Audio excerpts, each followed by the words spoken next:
Look, it takes way too long to get from point A to point B in Lotro.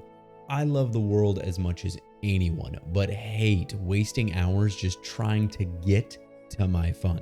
So sit down, enjoy a drink, and let me help you travel smarter and save some serious time. The first pain point in travel I noticed coming into Lotro over a decade ago now was the ineffectiveness of the world map. It can't zoom, it's not exactly perfect at showing terrain or pathways, and it's just an all-around headache at times. I'll give it to him.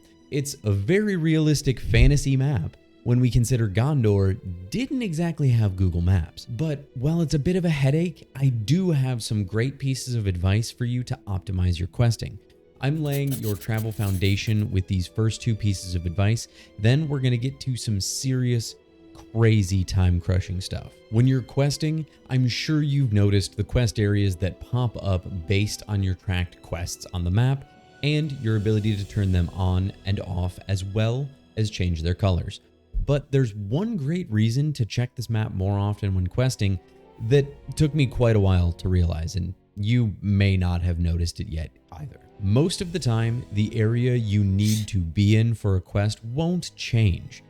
But when you're doing quests where you have to pick up or destroy items in the world, it will often shrink the areas to search based on what you've already destroyed, which can be very helpful, if you're like me and are horrible about hunting things down sometimes. We may not have Google Maps, but I guess the Eagles are giving us live updates about where the next box is at least. This is going to save you time and frustration looking for things during quests. But after you're all done with that quest, what about how to turn it in? You unlock milestone skills right out of the gate after the tutorial instance. These things are huge time savers. You may be tempted to use it to get back to your quest hub quickly, and maybe you already have been, and you'd be right to do that. But it's not always going to be perfect, and I have some advice for you. For example, in an early place like Combe, this is a great strategy since your questing is very localized.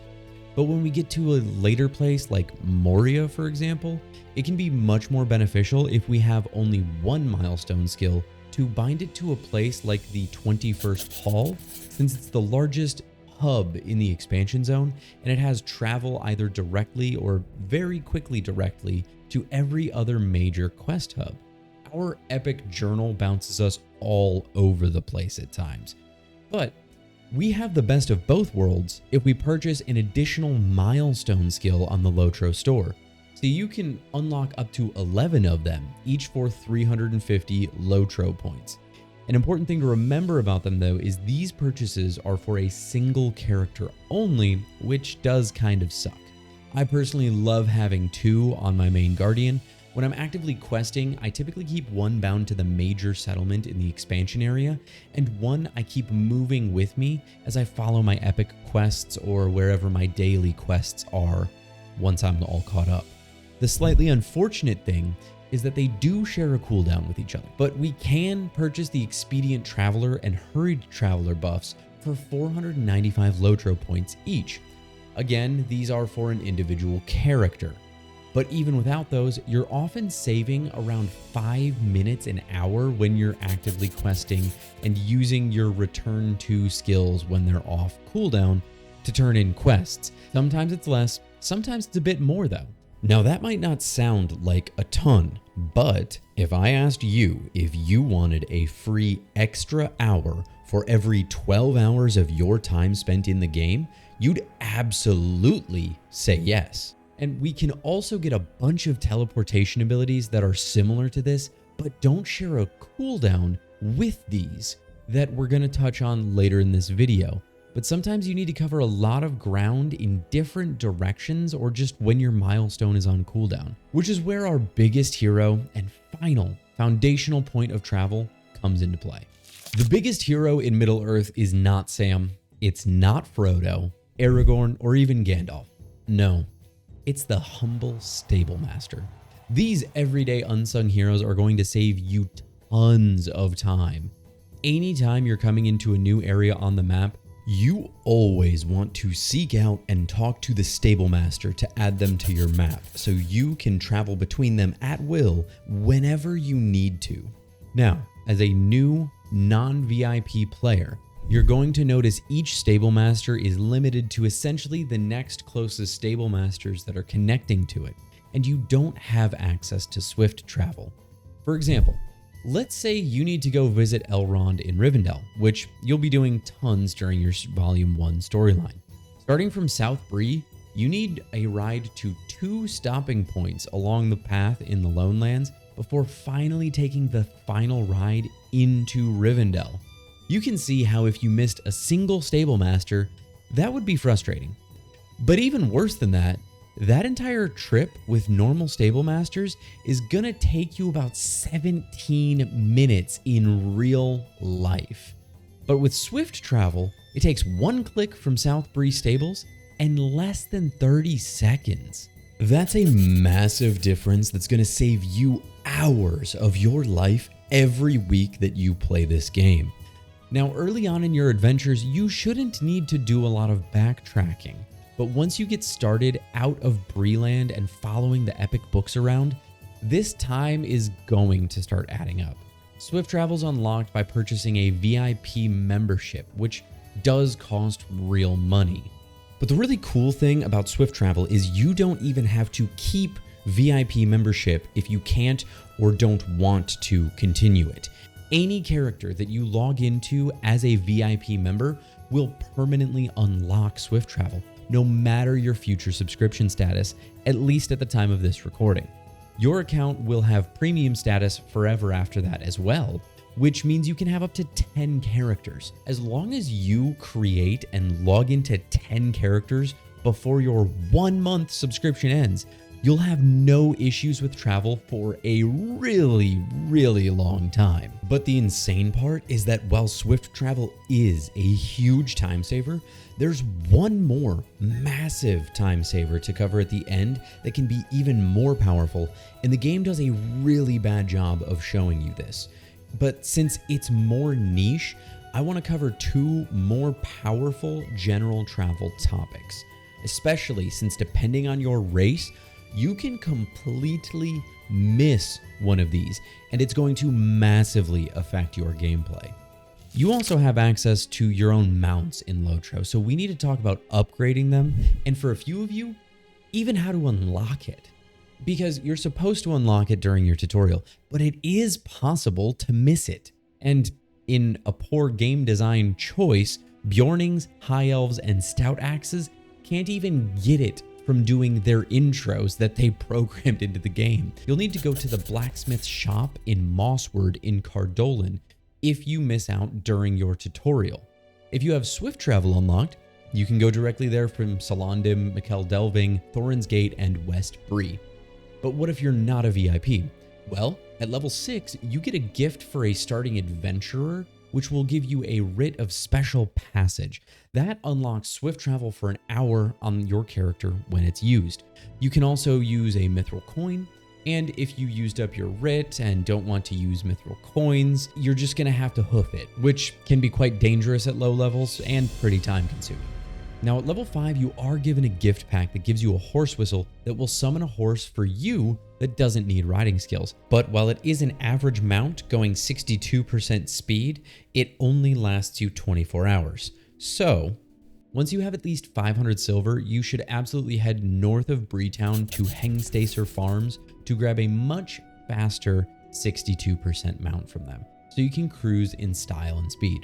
Do not make the mistake of buying the cheaper 200 silver horse. It moves the same speed as the one you already got for free. There are eventually some mounts later in the game you can barter for to get 68% speed. Not only is this bad boy 62% faster than walking, it can also further be buffed.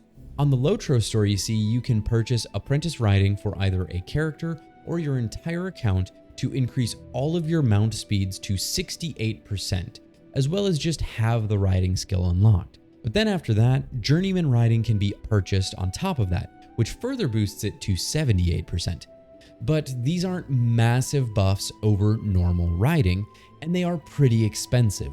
So unless you're watching this and your name is Bill Gates, I really wouldn't put a rush order on this upgrade. It's something for later. Okay, so we've got you moving faster on horseback. you're using your milestones effectively, you're reading your map like a pro, and you know how to use stable masters. But we can still speed you up even more in some day-to-day ways and get you that ability to teleport to a lot of different places instantly. There's always going to be times in Lotro where you can't mount up because of where you are, or you're just going between quick packs of enemies, and we can speed you up in these cases too. At level 10, you'll be able to equip an item, the Fine Agate Necklace of Quickness.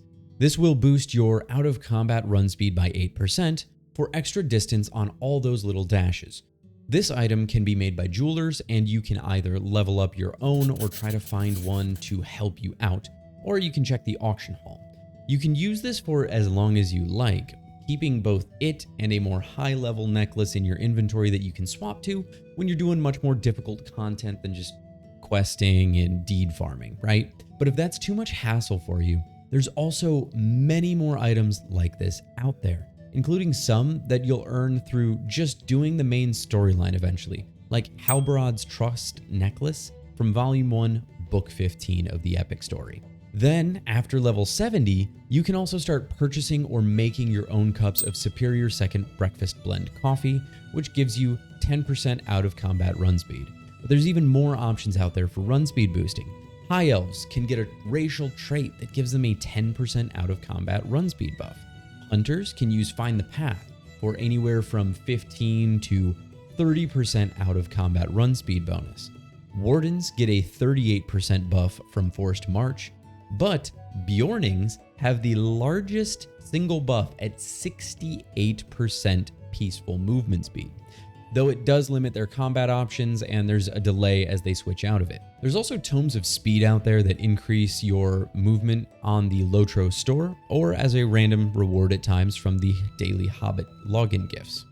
But unfortunately, many of these bonuses don't stack on top of each other. Some movement speed increases do, but the game does a very poor job of indicating if it will stack or not. Every topic I can find on this online, whether the forums, Reddit, whatever, doesn't really appear to have a solid answer. I intend to do some deeper research and find the maximum speed stack in a future video, but that's going to take some time and definitely not something you need right now. But while their run speeds are great, Hunters and Wardens really excel for being able to teleport you to lots of places for free instantly.